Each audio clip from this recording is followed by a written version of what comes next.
If there are, please come forward. Just give your name and your address. Hi, my name's Mike Maddock, 608 McAdams. We have actually a few of us here today kind of representing the Salina Aquatics Club regarding the pool issue.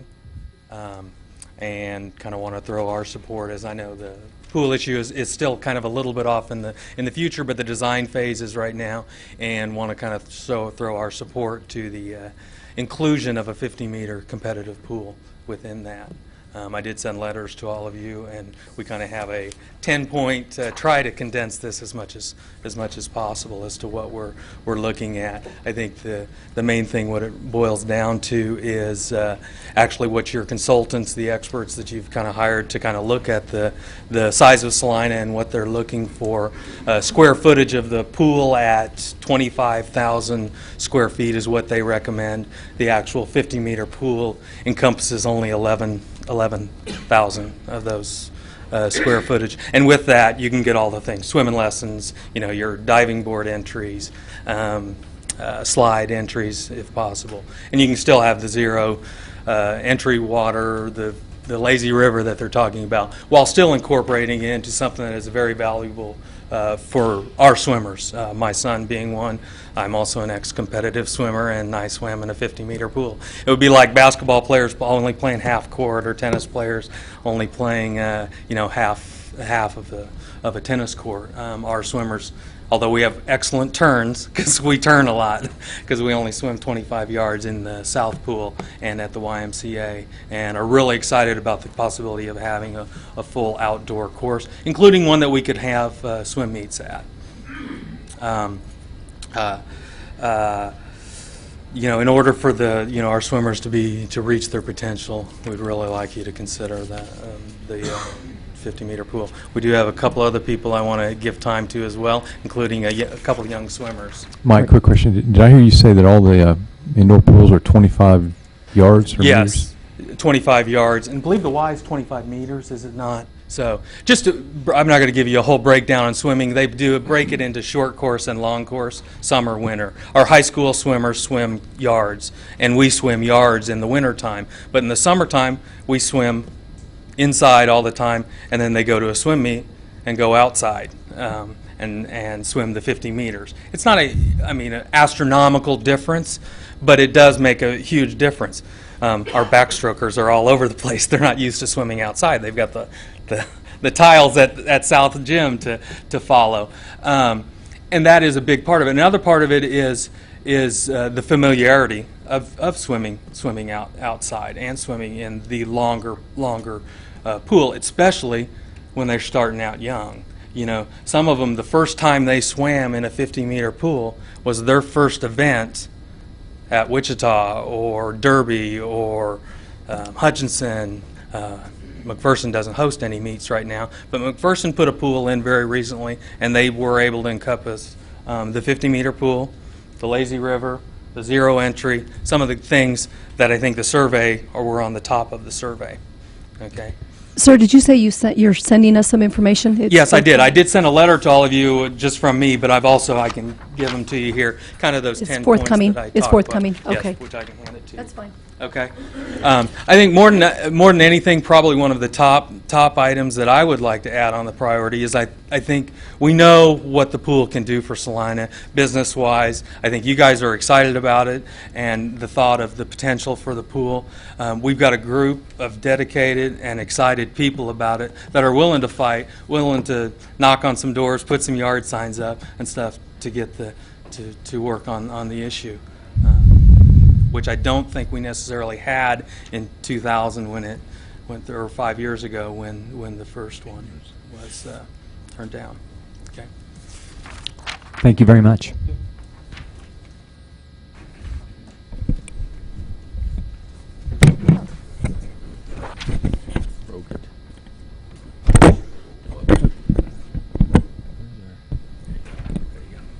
Hi, my name is Cody Simmons, and I live at 2339 Edge Hill Road, and I love swimming.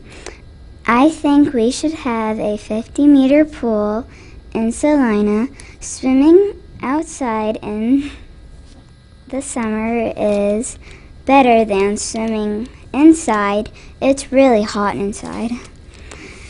More kids would swim if we had outdoor swimming. It's more fun. And swimming is good for you. I could practice for swim meets. We could have swim meets in Salina. Please help us get a 50-meter pool. Thank you. Thank you very much, Cody. Did you say your name is Cody? Yeah, How old are you? 9 years old. And how long have you been swimming? Since kindergarten, I think. Okay, thank you.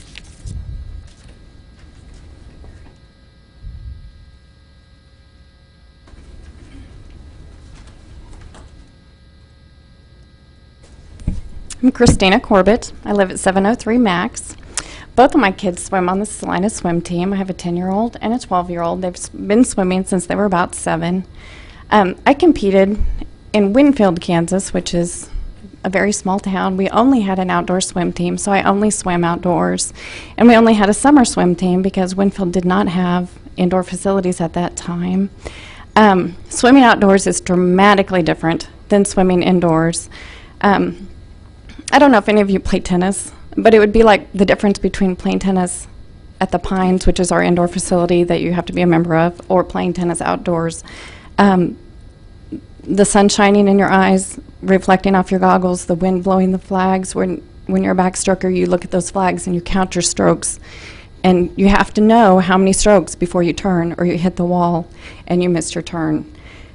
Now, when you're 9, oh, that matters. When you're a D1 swimmer and you're competing for a state time, that's a huge deal.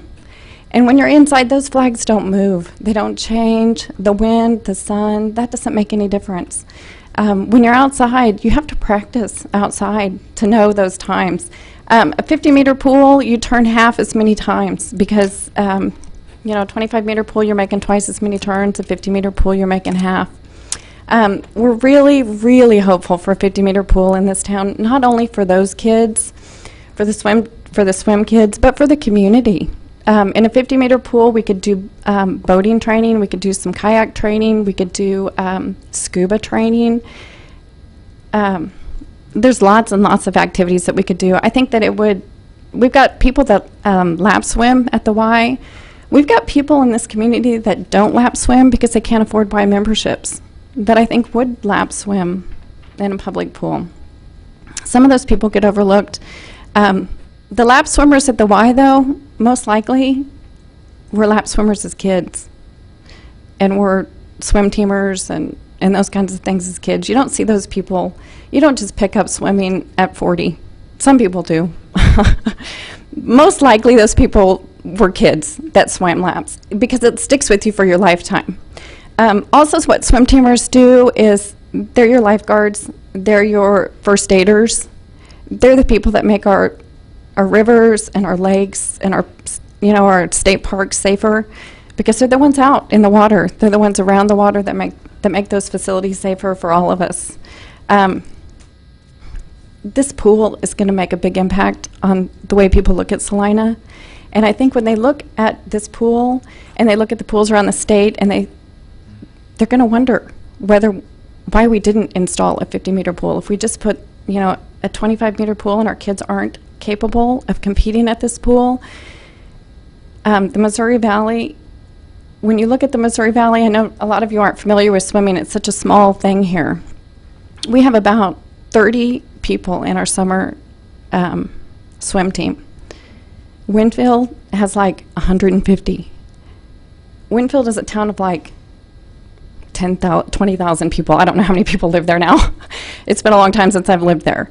The town of Salina should have 150 kids on their summer swim team because it doesn't compete with basketball in the summer, it doesn't compete with football, it doesn't compete. We should have astronomical numbers of kids on this summer swim team. It is a great summer activity.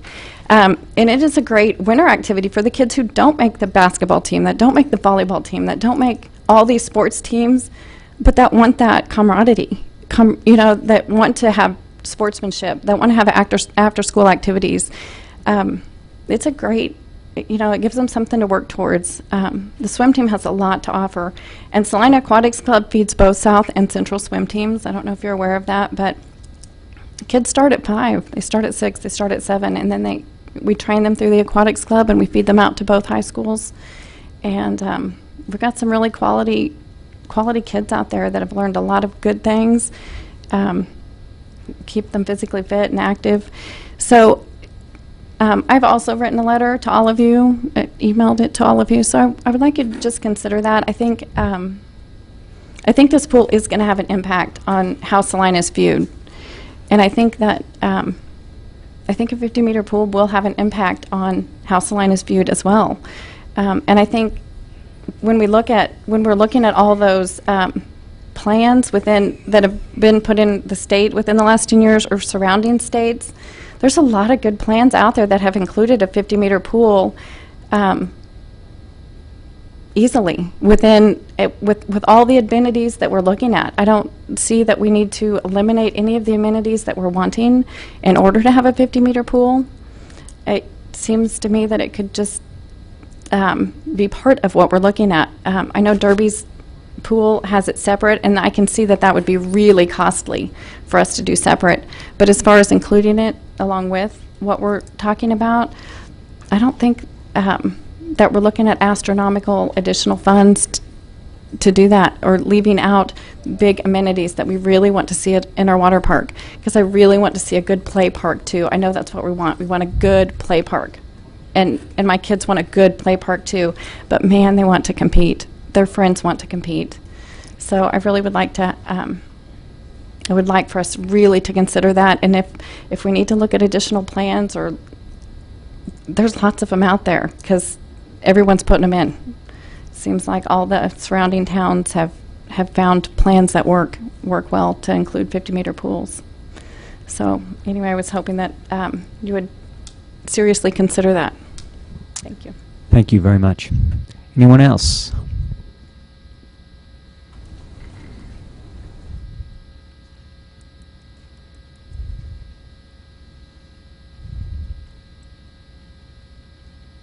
Good afternoon. My name is Evelyn Cable, and I live at 1232 West Highway K143 in Salina. And I'm Matthew Cable. I'm 15 years old. And Matt's a member of the Salina Aquatic Swim Team, and he is a competitive swimmer. During the summer, he swims 5 hours a day, training for the swim meets. He gets up at 5 in the morning, heads for South High School for 3 hours of swimming and an hour of dry land. He returns to the pool in the evening for 2 hours of competitive training. And the goal in competitive swimming is to better your personal times in each of the 4 competitive strokes, and ultimately to qualify for nationals and the Olympics. Matthew's personal goal is to eventually be an Olympic qualifier, and he is on track to reach that goal. There are 2 seasons in competitive swimming. The fall, winter, and spring make up the short course season, where they do practice in a 25-meter pool, or a 25-yard pool, which is what South High School is. And during the summer, they practice, or they do their competitions in a 50-meter pool. Because there are no 50-meter pools in Salina, you either have to travel to Manhattan or Hutchinson or one of the other cities to practice in a long-course pool, or you practice in a 25-meter pool and or 25-yard pool, and you're at a disadvantage. Your training as a swimmer is to get your body to naturally do what it needs to do. You know how many strokes it takes to reach the wall. You know how many breaths you can take as you're swimming a lap. Your body just instinctively knows when it sees the flags. When you're doing a backstroke, you see the flags, you know how many strokes you can take before you do your flip turn so that you don't run into the wall. With not having a 50-meter pool to practice in, our kids are at a disadvantage that they don't get that instinctive training where things just become automatic. One point that I'd really like to make that I don't think the others have made yet is that because of Salina's central location, we're a prime source or prime candidate for holding swim meets during the long course season. The team travels to multiple cities throughout the summer. We've been to Hutchinson, we've been to Lawrence, we've been to Wichita twice, we've been to Emporia, and we've been to Derby. And each time we go, it's for a weekend event. We travel down there, we spend up to 2 nights in a hotel. We purchase food, we do entertainment. The kids will go to the malls on their time off, spend money. We'll fill up the car with gas. So it's really not unusual to spend $300 for a weekend swim meet. I feel like because we're central that we're going to be a big draw for people coming from Kansas City. The Kansas City Blazers is a big team. They'll bring 150 kids to a swim meet. We'll bring kids from Wichita up. They've got 2 large swim teams there. So the numbers of people at our winter meets that we hold here at the South Pool, we get 200 kids from the area, from around Hayes, Topeka, south from Wichita. But in the summer meets, the Lawrence meet that we went to this year had about 730 kids. That's just the kids. That's not counting their parents and their siblings and everybody who come with them and spend money. So there's a big economic draw to having that 50-meter pool and the ability to do a long course swim meet. Public relations is also huge when you get that many people coming into town who've maybe never been to Salina before. A lot of companies sponsor the bigger teams. Wildcat Construction sponsors Wichita Swim Club. Those parents and people who sponsor those teams come into town, and they're going to see the economic nature, the health of the community, and they're going to say, gee, we could do something here, So there's a lot of public relations too. And I just know that our group, the Salina Aquatics Club, will be willing to back a swim park, especially if it includes a 50-meter pool. We're a pretty large group. We've got, we'd be able to offer a lot of support in getting the vote out for that. So we'll offer that help, and we just thank you so much for your consideration of this, and we appreciate all you do for the community. Thank you very much. Appreciate it. Good. Is there anyone else? We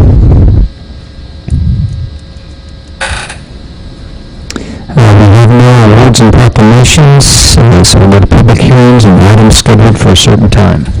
Item 5.1, continuation of public hearing, a report on petition number 4306, requesting vacation of a portion of Broadway Boulevard and the North Street right-of-way. Mr. Andrew.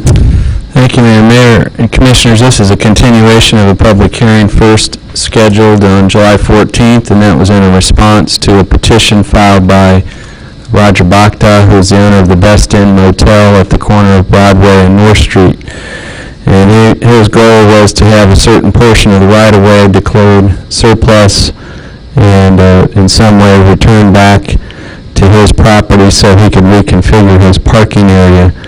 And the preliminary comments we've gotten back from utility providers who have utilities in the areas, there does appear to be a potential surplus area there. But in our further research, we found that not only is there no title to the city in this location, but for the entire stretch from starting at Pacific down to North Street, that it is spotty as far as what is KDOT's right-of-way and what is the City of Salina's right-of-way. So our recommendation would be, because we can't control the timing of when KDOT might transfer the ownership of that over to us, that we take no action on Mr. Bakhta's petition at this time, that you direct staff to get with KDOT and request for them to prepare a quitclaim deed for the right-of-way for Broadway to get that into the city's hands, and then authorize staff to prepare and submit a new petition for Mr. Bakta at a later date once we have secured title to the right-of-way. So the answer at this point is that even if we wanted to declare a portion surplus, we don't have clear title to give to him, so and we can't control the timing, so we think it's best to take no action at this time rather than to continue this item and to direct staff to take those additional steps. I'd be happy to address any questions. Thank you. Mr. Bankston, do we still need to open the public meeting?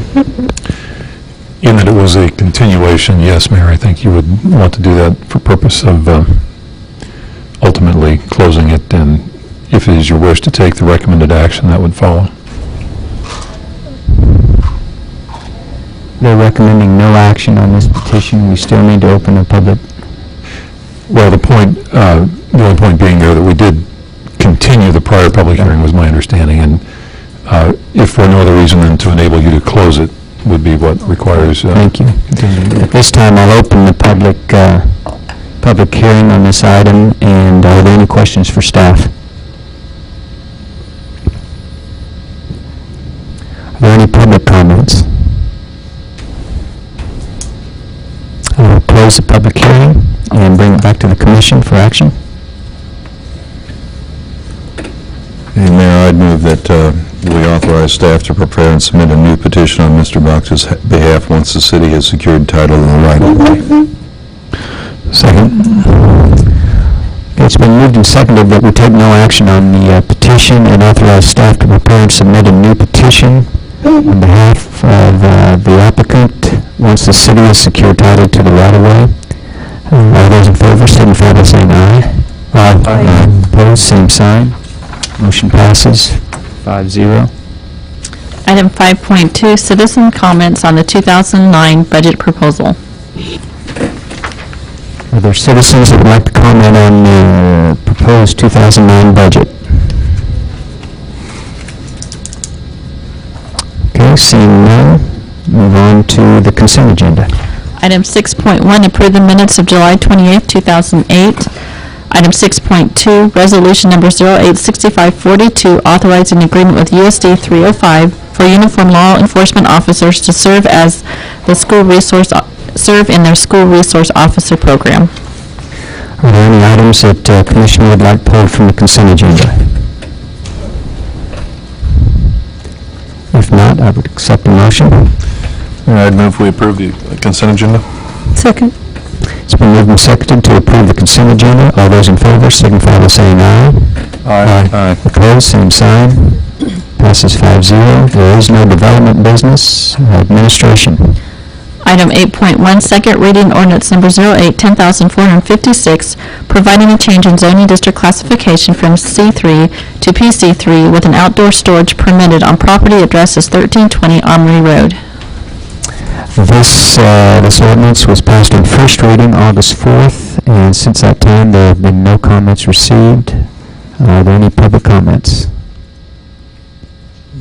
If not, I'll bring it back to the Commission. Mayor, I'd move we adopt ordinance number 08-10456 on second reading. Second. It's been moved and seconded to adopt ordinance 08-10456 on second reading. Would the clerk please call the roll? Commissioner Jelka? Aye. Commissioner Larson? Aye. Commissioner Peck? Aye. Commissioner Perney? Aye. Mayor Vanir. Aye. Motion passes 5-0. Item 8.2, first reading ordinance number 08-10457, attesting to the possible increase in taxes levied for the budget year 2009 necessary to finance public services. Mr. Franz.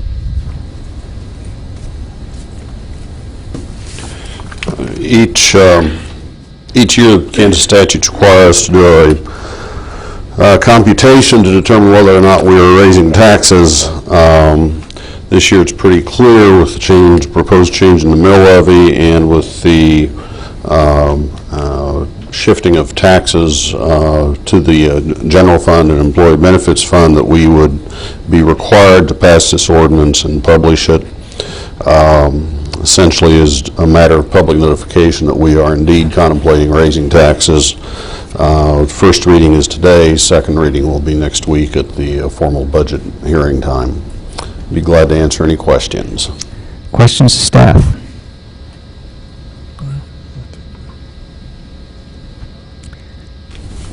Thank you. Any public comment? If not, I'll bring it back to the commission for action. Mayor, I move that we pass ordinance 08-10457, attesting to the possible increase in taxes levied for budget year 2009 necessary to finance public services. Second. It's been moved and seconded to approve ordinance number 08-10457 on first reading. All those in favor signify by saying aye. Aye. Opposed, same sign. Motion passes 5-0. Item 8.3, resolution number 086541, appointing members to the Water Supply Water Conservation Advisory Committee and a member to represent the City of Salina in the Salina Area Technical College Board of Trustees. We have 15 names that go on the Water Advisory Committee and one name to appoint to the board of Salina Area Technical College. I will read those names. For the Water Supply and Water Conservation Advisory Committee: Dan Adey, Todd Anderson, Gina Bell, Robert Bostader, Beth Eisenbaum, Tim Hobson, Don Hoff, Mike Holteen, Vernon Kennedy, Brian Kennard, David Clegg, James Mays, Charles May, John Urata, and Lawrence Wetter. And Thomas Mertz is appointed to the Salina Area Technical College Board of Trustees. If there are no other questions or comments, I'll bring it back to the Commission for action. We approve resolution 08-6541, making the said appointments. Second. It's been moved and seconded to approve resolution 086541. All those in favor signify by saying aye. Aye. Opposed, same sign. Motion passes 5-0. Item 8.4, approve the purchase of one rescue boat and a 14-foot flatbed trailer. Chief Mulliken.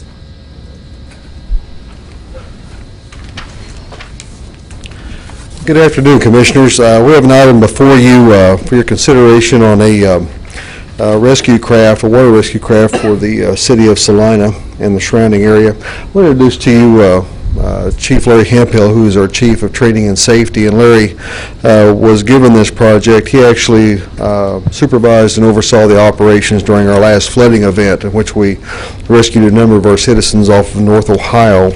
And after that event, we put together a group to study what the needs were, and Larry headed that up, as well as come down with the recommendations that you see before you in this phase one, which is this Ocean Ed rapid deployment craft and the Zodiac. I'll let Larry talk a little bit about the process and what was involved in that sort of stuff. Following the floods of 2007, we put together a group to study the entire prospect of a rescue craft or crafts, and we got in contact with other departments throughout the state, from the Kansas City metro area all the way through Lawrence, Topeka, Junction City, down into Wichita and Newton area.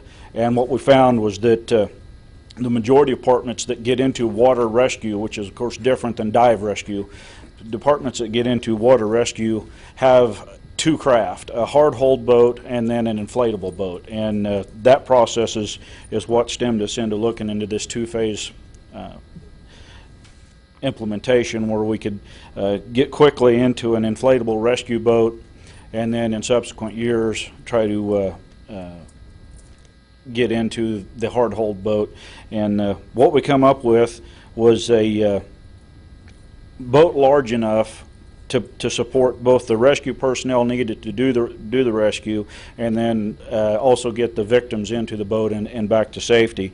And what we found was, to do that, we had to get into a 16-foot boat with a flotation capacity of over 2,000 pounds, and that put us into this Zodiac Mark III inflatable boat. And when you start talking to the rescue people, the experts out there, they suggested going with a minimum of a 40 horsepower jet drive motor that it takes a prop off of an outboard motor and replaces it with a jet drive so that there's no moving parts under the surface of the water to potentially harm rescuers or victims. And that's what we came up here with, is the 16.5-foot Zodiac Mark III with a E-Tech jet drive motor on it, and that's what we're looking at today. Questions? Isn't the county has already purchased some kind of a rescue boat that's available to the city? Could you tell us about what that is and why that is not sufficient? Part of the process included the sheriff's office and the police department in the study and the research of this, and the sheriff's office was able to buy one of the it's called a Rescue One connector. It's an aluminum boat, and they purchased the hard hold boat to use in the county operations. That's why we thought that it would be quicker, or maybe better, for us to move into the inflatable boat first, and that way we'd have both capabilities. If you look at the capabilities of the two different craft, the inflatable boat is good in these situations. The hard hull boat is good in these situations. It's hard to find a craft that is capable in all of the situations, so you actually need the two options. As far as the boat being available to the city of Salina through the sheriff's office, that is as long as there's not operations going on in the county. If we get a situation like we had in May of 2007, you had rescues in the county and in the city at the same time, we wouldn't have access to that boat.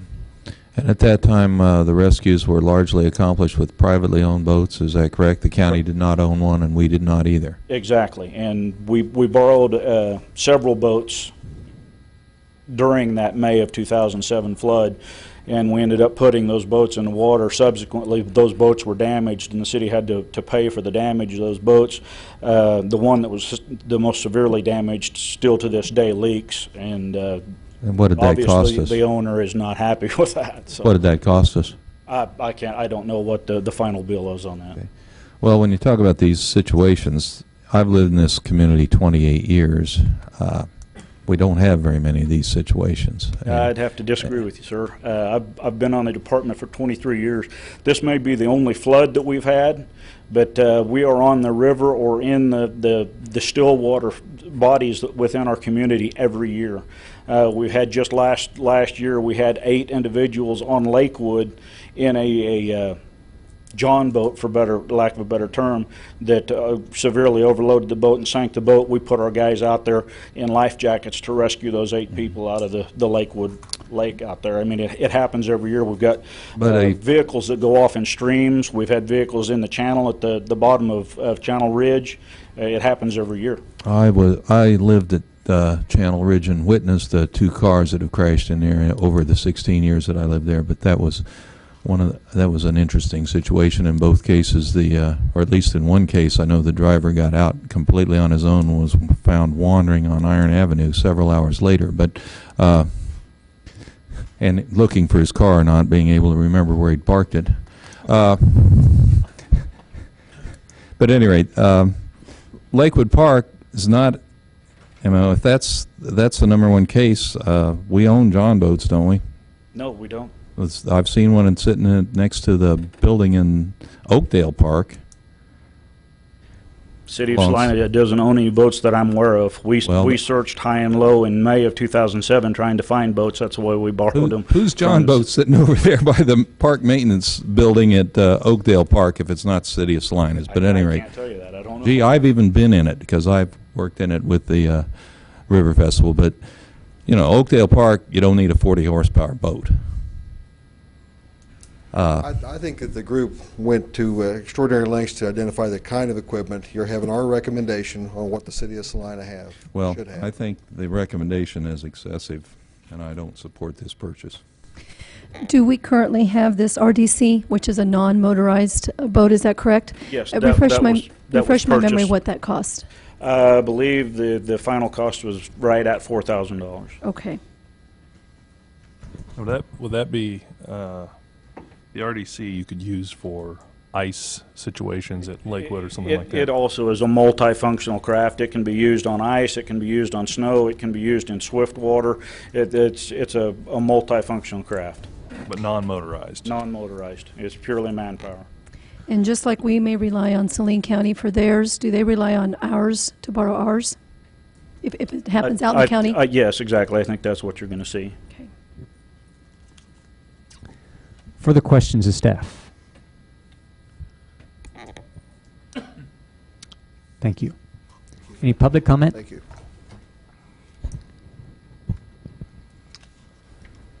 Bring it back to the commission for action.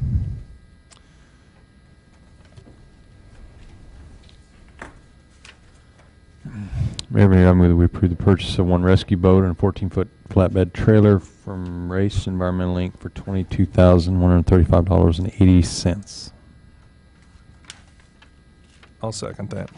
It's been moved and seconded that we approve the purchase of a rescue boat and a 14-foot trailer for $22,135.80. All those in favor signify by saying aye. Aye. Aye.